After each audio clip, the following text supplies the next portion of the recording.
এই লেসনটিতে আমরা দেখব কিভাবে আমরা আমাদের সিএসএস ইনলাইন ব্লক প্রপার্টি নিয়ে কাজ করব এবং কখন এই ইনলাইন ব্লক প্রপার্টি ইউজ হয়।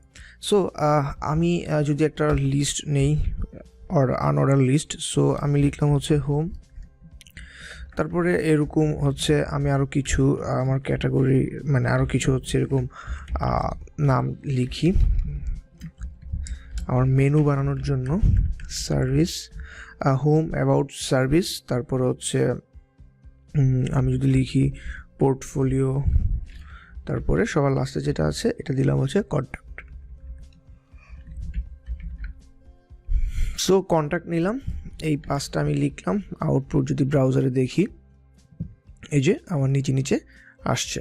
ওকে, সো আমি এখন চাচ্ছি যে এইটার পাশাপাশি আনতে, তাহলে আমি ফার্স্টে ইউএল এটার কি করব, লিস্ট যে স্টাইল থাকবে এই স্টাইল করব হচ্ছে নান, অর্থাৎ আমি এটার বাই ডিফল্ট কোনো স্টাইল চাচ্ছি না। সো এই যে আমার এগুলো চলে গেছে এবং আমি চাচ্ছি মার্জিন 0 হোক অ্যান্ড প্যাডিং 0 হোক, অর্থাৎ আশেপাশে এই যে গ্যাপগুলো আছে এগুলো আমার দরকার নেই। ওকে, তো এখন আমি যদি আমার এই লিস্টের আইটেমগুলোকে পাশাপাশি আনতে চাই তাহলে আমি কি ইউজ করব, যখনই আমাদের এরকম কোনো লিস্টকে পাশাপাশি আনার প্রয়োজন হয় বা এরকম নিচে যে এলিমেন্টগুলো আছে এগুলোকে পাশাপাশি আনার জন্য আমাদের এই ডিসপ্লে প্রপার্টির আন্ডারে ইনলাইন নামে একটা প্রপার্টি ইনলাইন ভ্যালু হচ্ছে আমরা ইউজ করতে পারি। এই যে আমাদের পাশাপাশি চলে আসছে। এখন আমি যদি এই এর মধ্যে একটা ব্যাকগ্রাউন্ড কালার দেই, ব্যাকগ্রাউন্ড কালার দিলাম হচ্ছে #BBB দিলাম। ওকে, এখন আমি যদি একটু আমরা রিফ্রেশ করি, এই যে প্রতিটার ব্যাকগ্রাউন্ড কালার নিয়েছে। ওকে, সো আমি যদি এখন আমার এই যে ইনলাইন করার পরে আমার যে লিস্ট আইটেমগুলো আছে আমি চাচ্ছি এগুলোর উইথ বা হাইট ফিক্স করে দিতে।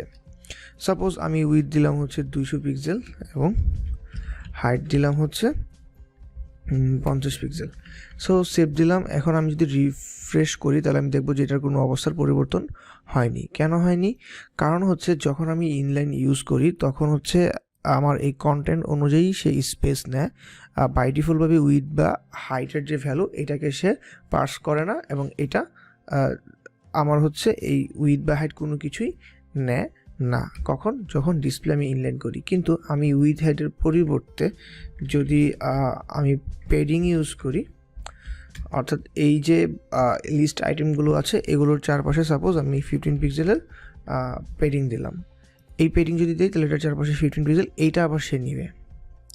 ওকে, সো এখান থেকে আমি বুঝতে পারছি যে আমার এই যে লিস্ট রয়েছে এই লিস্ট কি করে, সে প্যাডিং নিবে বাট ইনলাইন অবস্থায় সে পেডিং দিলে পেডিং নিবে, বাট উইথ বা হাইট এই জিনিসটা সে নিবে না।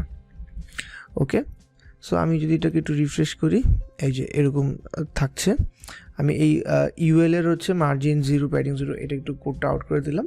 আমি এখানে কি করলাম, ডিসপ্লে ইনলাইন করলাম অ্যান্ড চারপাশে আমি প্যাডিং কত ধরলাম 15। সো আমি যদি টপ আর বটমে 10 পিক্সেল ধরি এবং লেফট রাইটে সাপোজ ধরি 20 পিক্সেল। এখন আমি যদি আমার আউটপুটটা দেখি, আমার আউটপুট চলে আসছে।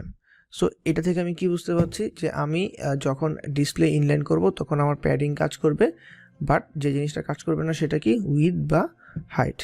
ওকে, এখন আমি যদি এটাকে ইনলাইন ব্লক করি, ইনলাইন ব্লকের কাজ হচ্ছে কি সেটা একটু দেখি। ইনলাইন ব্লকের কাজ হচ্ছে সে পাশাপাশি তো হচ্ছে নিয়ে আসবেই এবং এই প্রতিটা এলিমেন্টকে ব্লক এলিমেন্ট হিসেবে সে রিপ্রেজেন্ট করবে। ওকে, ছোটো পোর্শনে ব্লক এলিমেন্ট হিসেবে রিপ্রেজেন্ট করবে, অর্থাৎ আমি চাইলে উইথ দিতে পারি, চাইলে আমি হাইট দিতে পারি। এই পেডিং ছাড়াই আমি চাইলে কী করতে পারি, উইথ এবং হাইট এই যে দিতে পারি। ওকে, সো ইনলাইন ব্লক এই যে এবার হচ্ছে আমি উইথ দিব, আমার উইথ দিলাম হচ্ছে সাপোজ 200 পিক্সেল, এই যে 200 পিক্সেল, সে 200 পিক্সেল নিয়েছে এবং হাইট দিব, এই যে হাইট দিলাম। ওকে, সো এইভাবে উইথ হাইটের মাধ্যমে আমি ডিসপ্লের যেই ইনলাইন ব্লক, ওই ব্লকের মধ্যে আমি উইথ হাইট নিয়ে কাজ করতে পারবো। বাট যদি আমার শুধু ইনলাইন হয় তখন এই উইথ বা হাইট কাজ করবে না। সো এখানেও আমি পেডিং দিতে পারি চাইলে। এই যে পেডিং দিলে ভিতরের কন্টেন্টের মধ্যে পেডিং হচ্ছে, তখন আমি যদি এই হাইট নাও দেই তাহলে সে কি করবে, সে ওই অনুযায়ী যেই পেডিং দেয়া ওই পেডিং অনুযায়ী তার চারপাশে স্পেস নিবে। ওকে, সো চাইলে আমরা এভাবে ডিসপ্লে ইনলাইন এবং ইনলাইন ব্লকের মেন ডিফারেন্সটা বুঝতে পারছি এবং এগুলো নিয়ে কাজ করতে পারবো। ইনলাইন ব্লকের মেন পার্থক্য হচ্ছে ইনলাইনে আমি উইথ হাইট ফিক্সড করে দিতে পারবো না, কিন্তু ইনলাইন ব্লকে আমি উইথ হাইট পেডিং এসবগুলো জিনিসই ফিক্স করে দিতে পারবো এবং ওই অনুযায়ী আমার আউটপুট শো করবে। ওকে, সো গাইজ ভালো থাকবেন সবাই, দেখা হচ্ছে নেক্সট লেসনে। আমরা নতুন কিছু প্রপার্টি এবং তার ভ্যালুগুলো নিয়ে কাজ করব। সো আল্লাহ হাফেজ।